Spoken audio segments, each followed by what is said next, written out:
السلام علیکم ورحمۃ اللہ تعالی وبرکاتہ۔ نحمده ونصلي ونسلم على رسوله الكريم، اما بعد فاعوذ باللہ من الشیطان الرجیم، بسم اللہ الرحمن الرحیم۔ ان اللہ وملائکتہ یصلون علی النبی یا ایھا الذین آمنوا صلوا علیہ وسلموا تسلیما۔ اللهم صل على سيدنا ومولانا محمد معدن الجود والكرم وآله الكرام وابنه الكريم وبارك وسلم صلاة وسلاما عليك يا رسول الله صلی اللہ تعالی علیہ وسلم۔ حضرات گرامی، طب نبوی کا بیان جاری ہے۔ اس میں ان چیزوں کو بیان کیا جا رہا ہے جن کے فوائد حضور پاک صلی اللہ علیہ وسلم نے ارشاد فرمائے، اور حضور پاک صلی اللہ علیہ وسلم نے دوا کے طور پر کچھ چیزیں تجویز فرمائی۔ ان میں سے تلبینہ اور کلونجی، شہد اور سرکہ وغیرہ کا ذکر ہوا، اور اس سے پہلے کمآ کا ذکر ہوا تھا، جس کو اردو میں کھمبی کہا جاتا ہے اور انگریزی میں مشروم کہا جاتا ہے۔ اس کے بھی بڑے فوائد، یہ بھی دوسری سبزیوں کی طرح ایک سبزی ہے، اس کو استعمال کیا جا سکتا ہے اور اس کو دوا کے طور پر بھی استعمال کر سکتے ہیں۔ اب آگے سنا مکی کے بارے میں فرما رہے ہیں۔ سنا مکی یہ بھی ایک قسم کی دوا ہے، اور یہ پتے ہوتے ہیں۔ یہ کسی بھی پنساری اور جڑی بوٹی بیچنے والے کی دکان پہ آپ کو مل جائیں گے سنا مکی۔ یہ پتے آپ دیکھیں تو وہ جو سالن وغیرہ میں پتے ڈالے جاتے ہیں، بریانی میں جو پتے ڈالے جاتے ہیں، وہ لمبے لمبے اتنے بڑے پتے ہوتے ہیں۔ یہ اسی کی طرح یہ دکھنے میں ہوتے ہیں، لیکن سائز میں چھوٹے ہوتے ہیں۔ یہ سنا مکی پتے حضرت اسماء بنت امیس رضی اللہ تعالی عنہا سے حضور پاک صلی اللہ علیہ وسلم نے دریافت فرمایا کہ تم کس دوا سے جلاب لیتی ہو؟ تو انہوں نے عرض کیا کہ شبرم سے۔ اب یہ شبرم کیا ہے؟ تو شبرم کے بارے میں یہ بتایا جاتا ہے کہ یہ ایک خود رو درخت ہے، یعنی خود ہی اگتا ہے۔ یہ عام طور پر کھیتوں وغیرہ کے کنارے پر یہ پودے اگ جاتے ہیں، خود ہی اگ جاتے ہیں، اور اس میں پھل لگتے ہیں، چھوٹے چھوٹے پھل لگتے ہیں جو دکھنے میں چنے کی طرح ہوتے ہیں، لیکن وہ ہرے ہی رہتے، چنے کی طرح کالے نہیں ہوتے۔ اور اس پھل کو اگر آپ توڑیں تو اندر سے سفید پانی دودھ کی طرح نکلتا ہے۔ یہ ہے شبرم۔ تو حضرت اسماء بنت امیس رضی اللہ تعالی عنہا سے حضور پاک صلی اللہ علیہ وسلم نے جب پوچھا کہ تم لوگ کس چیز سے جلاب لیتے ہو، تو حضرت اسماء رضی اللہ تعالی عنہا نے عرض کیا کہ شبرم سے۔ تو آپ نے فرمایا کہ یہ تو بہت ہی گرم دوا ہے، یعنی اس کی تاثیر گرم ہے۔ پھر آپ نے ان کو سنا کا جلاب لینے کے لیے حکم فرمایا۔ اس کا مطلب یہ ہے کہ اگر ہم پیٹ صاف کرنا چاہتے ہوں، جلاب لینا چاہتے ہوں، تو اس کے لیے یہ سنا مکی جو ہے یہ بہت مفید ہے، اس کو استعمال کیا جا سکتا ہے۔ اور حضور پاک صلی اللہ علیہ وسلم نے ارشاد فرمایا کہ اگر موت سے شفا دینے والی کوئی چیز ہوتی تو وہ سنا ہوتی، یعنی یہ پتے ہوتے جس کو سنا مکی کہا جاتا ہے۔ آگے ہے سنوت۔ اس کے معنی میں شارحین حدیث کا اختلاف ہے کہ سنوت کا مطلب کیا ہوتا ہے، مگر اطباء نے، طبیبوں نے، حکیموں نے ایک خاص تفسیر کو ترجیح دی ہے، یعنی وہ شہد جو گھی کے برتن پہ رکھا گیا ہو اور اس میں گھی کے کچھ اثرات پہنچ گئے ہوں، اسے سنوت کہا جاتا ہے۔ جیسے مطلب عام طور پر جس برتن کے اندر گھی رکھا جاتا ہو، اگر گھی اس میں سے نکال بھی لیا جائے تو گھی کا کچھ نہ کچھ اثر اس کے اندر باقی رہ جائے گا۔ تو ایسے برتن کے اندر شہد رکھا جائے اور شہد کو اتنے عرصے تک رکھا جائے کہ پھر وہ گھی کا اثر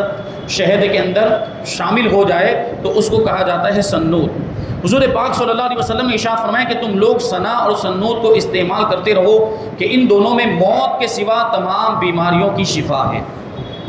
بعض اطباء نے وجہ ترجیح میں یوں کہا ہے کہ شہد اور گھی سے سنا کی اصلاح اور اسہال کی اعانت ہو جاتی ہے، یعنی اس کے اندر جو گرمی ہے وہ گرمی کم ہو جاتی ہے، اور اس طریقے سے زیادہ نقصان نہیں ہو پاتا ہے، اور وہ بیلنس قائم ہو جاتا ہے، توازن قائم ہو جاتا ہے۔ آگے ہے سم۔ سم کا معنی ہوتا ہے زہر۔ زہر تو یہ کوئی دوا نہیں ہے، بلکہ یہ تو نقصان دہ چیز ہے، زہر کی وجہ سے آدمی کی جان بھی جا سکتی ہے۔ اسی لیے حضرت ابو ہریرہ رضی اللہ تعالیٰ عنہ کا بیان ہے کہ رسول پاک صلی اللہ علیہ وسلم نے خبیث دوا یعنی زہر سے منع فرمایا، کیونکہ ہو سکتا ہے آدمی زہر پینے کے بعد بچ بھی جائے، لیکن یہ عام طور پر موت کا سبب بنتا ہے۔ زہر لوگ خودکشی کرنے کے لیے پیتے ہیں، تو اگر کوئی یہ زہر پی لیتا ہے یا زہر کوئی کھانے کی چیز ہے، مختلف شکلوں میں یہ ہو سکتا ہے، زہر پینے کی چیز بھی ہو سکتی ہے، کھانے کی چیز بھی ہو سکتی ہے، اور کسی نے اپنی جان لینے کے لیے یہ زہر پی لیا یا کھا لیا تو یہ تو خودکشی ہو جائے گی، اور خودکشی اسلام میں حرام ہے۔ آگے عود ہندی، اس کو قسط شیری بھی کہا جاتا ہے۔ یہ ہندوستان میں پائی جانے والی ایک لکڑی ہوتی ہے جو اس کا ٹیسٹ جو ہے وہ میٹھا تھوڑا سا لگتا ہے، اور یہ آپ نے جو ہے وہ دیکھے ہوں گے دار چینی، تج، جس کو وہ بریانی وغیرہ میں، سالن وغیرہ میں ڈالا جاتا ہے، یہ دکھنے میں اسی کی طرح ہوتے ہیں لیکن یہ بڑے سائز میں ہوتے ہیں۔ اس کو عود ہندی کہا جاتا ہے، یعنی ہندوستانی لکڑی۔ حضرت انس، حضور پاک صلی اللہ علیہ وسلم نے ارشاد فرمایا کہ اس عود ہندی کو استعمال میں لایا کرو کیونکہ اس میں 7 شفائیں ہیں۔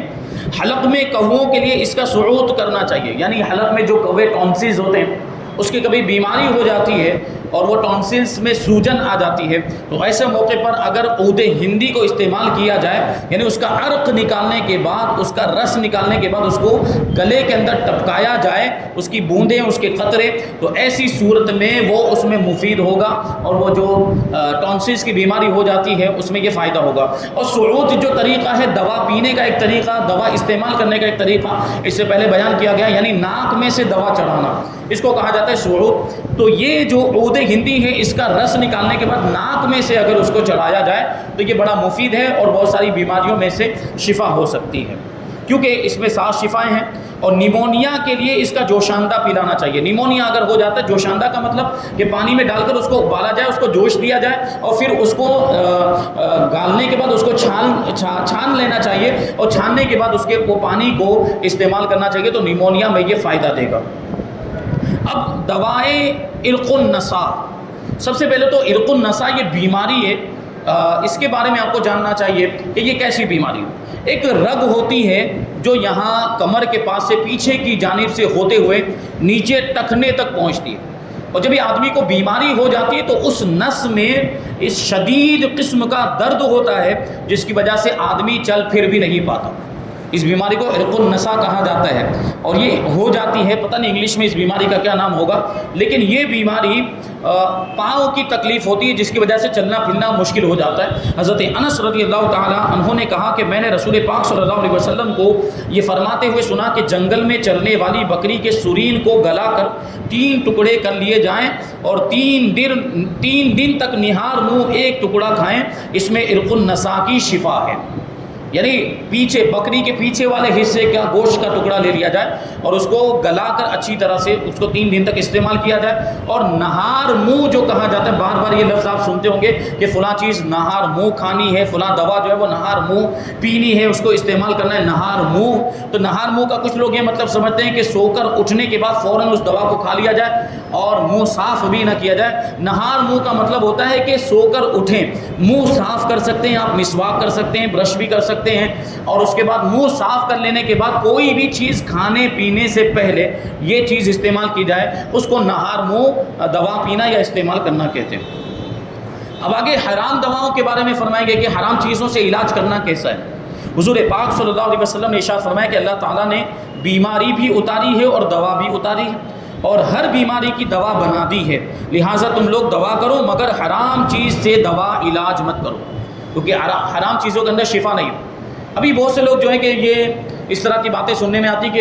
شراب پینے کو تجویز کرتے ہیں، بیئر پینے کو تجویز کرتے ہیں، خاص طور پر اگر کسی کو کھانسی وغیرہ کی بیماری ہو جائے تو اس کو مشورہ دیا جاتا ہے کہ تم بیئر پی لو تو یہ تمہاری کھانسی کی بیماری دور ہو جائے گی۔ حالانکہ بیئر بھی ایک نشہ آور چیز ہے، وہ بھی شراب ہی کی قسم ہے، اس کے پینے کی بھی اجازت نہیں۔ حرام چیزوں کو دوا اور علاج کے طور پر استعمال نہیں کیا جا سکتا، اس لیے آگے شراب کے بارے میں کہتے ہیں حضرت سوید بن طارق رضی اللہ تعالیٰ عنہ نے حضور پاک صلی اللہ علیہ وسلم سے شراب کے بارے میں دریافت کیا تو آپ نے اس کے استعمال سے منع فرمایا، پھر دوبارہ پوچھا تو آپ نے پھر منع فرمایا، تیسری مرتبہ انہوں نے عرض کیا کہ یا نبی اللہ یہ تو دوا ہے، تو حضور پاک صلی اللہ علیہ وسلم نے ارشاد فرمایا نہیں یہ بیماری ہے، یعنی اگر ہو سکتا ہے وقتی طور پر کوئی بیماری اس سے دور بھی ہو جائے، لیکن اس کا دوسرا نقصان بہت زیادہ ہوگا۔ اگر یہ شراب، یہ حرام چیزیں ہم دوا کے طور پر استعمال بھی کر رہے ہیں، کسی نے ہمیں تجویز بھی کر دیا، تو ہو سکتا ہے وقتی طور پر کوئی بیماری دور ہو جائے، لیکن اس کی وجہ سے دوسرے نقصانات بہت سارے ہو سکتے ہیں، اس لیے حرام چیزوں کو دوا کے طور پر استعمال نہیں کرنا چاہیے۔ اچھا، اب ایک چیز یہ ابھی عام طور پر بہت زیادہ یہ رائج ہو گئی، لوگ خواص و عوام اس میں مبتلا ہیں، وہ یہ ہے الکحل والی دوائیں۔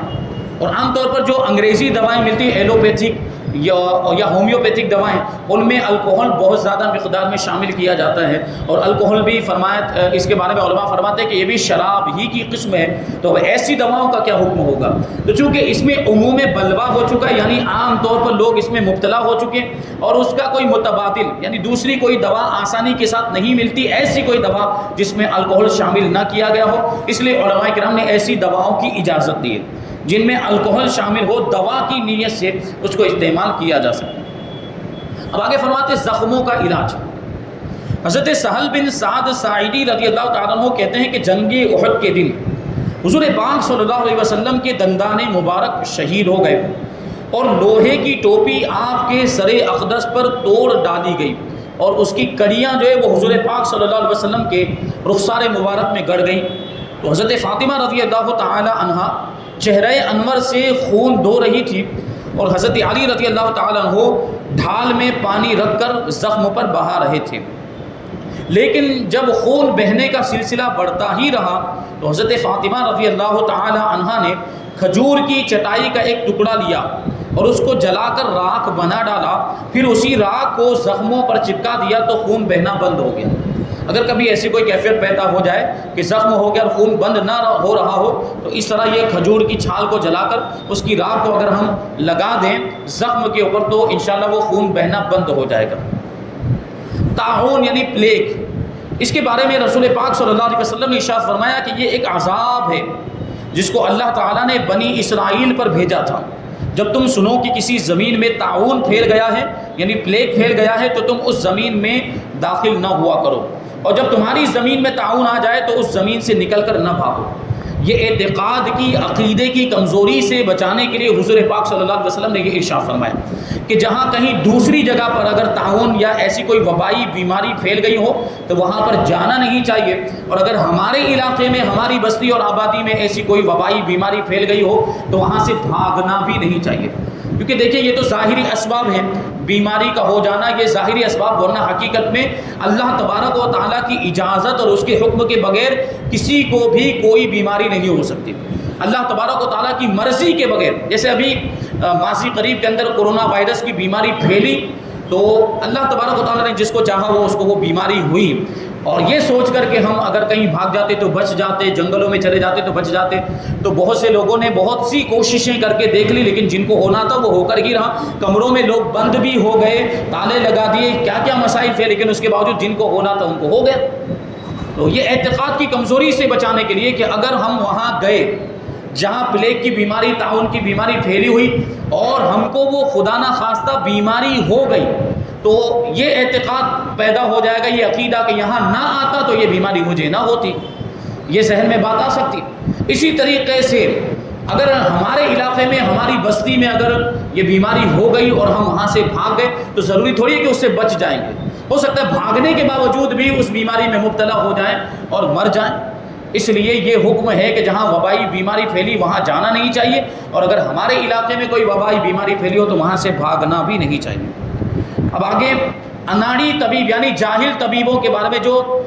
جنہوں نے مطلب طبابت کا علم سیکھا نہیں اور بن گئے طبیب، ایسے طبیبوں کے بارے میں حضور پاک صلی اللہ علیہ وسلم نے ارشاد فرمایا کہ جو شخص علم طب کو نہیں جانتا اور علاج کرتا ہے تو وہ مریض کو اگر کوئی نقصان پہنچائے تو اس کا وہ ضامن ہوگا، یعنی اس سے نقصان کا تاوان لیا جائے گا۔ کہ جس نے علم طب سیکھا نہیں، جس نے علاج وغیرہ کرنا سیکھا نہیں، یعنی ابھی اس زمانے میں دیکھ لیں کہ کسی کے پاس ڈاکٹر کی ڈگری نہیں ہے، اس نے پریکٹس نہیں کی اور یہ فن حاصل نہیں کیا، اس کے باوجود علاج کرنا شروع کر دیا، تو ایسی صورت میں اگر اس کی وجہ سے، ایسے جاہل طبیب کی وجہ سے اور ایسے اناڑی ڈاکٹر کی وجہ سے کسی کو کوئی نقصان ہو جاتا ہے تو اس کا جرمانہ اس سے لیا جائے گا، اس ڈاکٹر سے اور اس طبیب سے،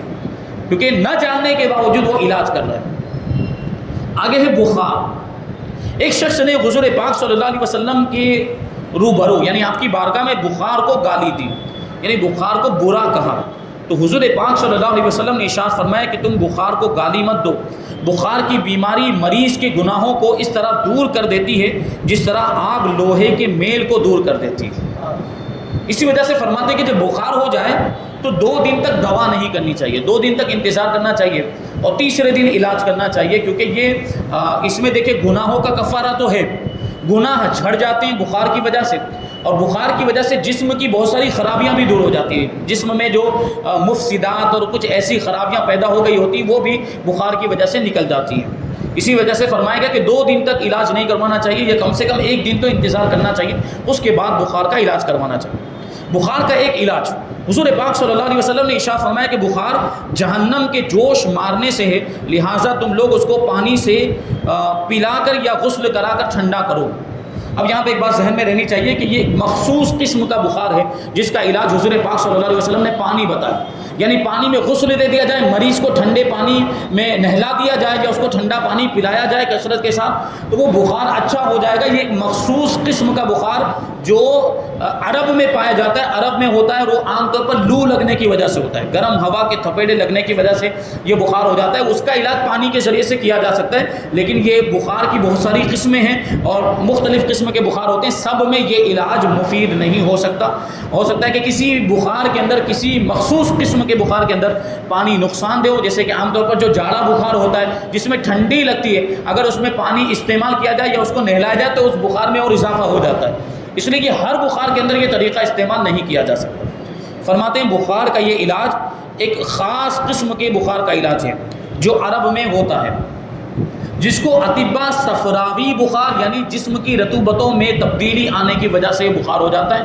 یا حمہ ناریہ کہتے ہیں، لو لگنے کا بخار کہتے ہیں۔ یہ ہر قسم کے بخار کا علاج نہیں ہے، اس لیے ہر قسم کے بخاروں میں یہ علاج کامیاب نہیں ہو سکتا، لہٰذا کسی طبیب حاذق یعنی ماہر طبیب سے اچھی طرح بخار کی تشخیص کرا لینے کے بعد ہی اس کا علاج کرانا چاہیے، یعنی پہلے کسی طبیب کے پاس جائیں، کسی ماہر ڈاکٹر کے پاس جائیں اور اس کو بتائیں کہ یہ بخار ہوا تو اس میں کون سا علاج مفید ہو سکتا ہے، وہ علاج بتائے تو اس کے مطابق عمل کرنا چاہیے۔ یہاں پر طب نبوی کا بیان مکمل ہوا۔ اب انشاءاللہ تبارک و تعالیٰ حضور پاک صلی اللہ علیہ وسلم نے جو پیاری پیاری دعائیں ہمیں عطا فرمائی ہیں، پیغمبری دعائیں، ان دعاؤں کو انشاءاللہ تبارک و تعالیٰ یہاں سے شامل کریں گے۔ اور اللہ کے رسول صلی اللہ علیہ وسلم نے یہ بھی ارشاد فرمایا کہ الدعاء مخ العبادہ، یعنی دعا جو ہے وہ عبادت کا مغز ہے، تو ہمیں اللہ تبارک و تعالیٰ کی بارگاہ میں دعائیں کرتے رہنا چاہیے، اللہ تبارک و تعالیٰ کی بارگاہ میں اپنی حاجتیں پیش کرنی چاہیے۔ اور وہ دعائیں جو نبی کریم صلی اللہ علیہ وسلم نے ارشاد فرمائیں، ظاہر سی بات ہے یہ حضور پاک صلی اللہ علیہ وسلم کے الفاظ ہیں،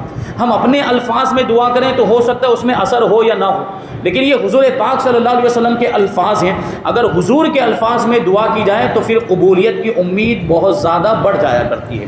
اس لیے انشاءاللہ تبارک و تعالیٰ ہم وہ دعاؤں کو سماعت کریں گے، یعنی جیسے سوتے وقت کون سی دعا پڑھنی چاہیے، رات میں جاگیں آنکھ کھل جائے تو کیا دعا پڑھنی چاہیے، گھر سے نکلتے وقت کون سی دعا پڑھنی چاہیے، بازار میں داخل ہو تو کون سی دعا پڑھنی چاہیے، سفر کی دعا، سفر سے آنے کے بعد کی دعا، بے چینی کی دعا، مصیبت زدہ کو دیکھ، بہت ساری ایسی دعائیں ہیں۔ انشاءاللہ تبارک و تعالیٰ آئندہ درس میں ہم ان سب دعاؤں کو شامل کریں گے اور کوشش یہ کریں گے کہ ان کا ترجمہ بھی شامل کریں،